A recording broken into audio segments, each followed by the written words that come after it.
لاہور ممبر قومی assembly barrister Usman ابراہیم کی گجرانوالہ گرجاہ کی معروف سماجی شخصیت حاجی محمد صفدر مرحوم کے گھر آمد۔ مرحوم حاجی محمد صفدر کے انتقال پر لواحقین سے اظہار تعزیت۔ تفصیلات کے مطابق M N A barrister Usman Ibrahim, chairman Abid Butt, vice chairman Abbas Ansari, vice chairman نے سماجی شخصیت حاجی محمد صفدر کے انتقال پر ان کے لواحقین سے تعزیت کے بعد غیر رسمی گفتگو کرتے ہوئے ان کا کہنا تھا کہ پنجاب سمیت پاکستان بھر میں ترقیاتی منصوبوں پر جتنا کام مسلم لیگ نون کے دور حکومت میں ہوا، کسی بھی عوامی حکومت میں نہیں ہوا۔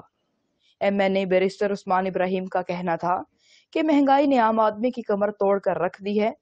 موجودہ حکومت کے کھوکھلے دعوے ہی رہے، اب حکومت چند دنوں کی مہمان ہے۔ مسلم لیگ نون کی قیادت کی سیاسی اکابرین سے ملاقاتیں اور اس بات کا عندیہ ہے کہ عمران خان کی حکومت بہت جلد اپنے منطقی انجام تک پہنچ جائے گی۔ H M Fayyaz.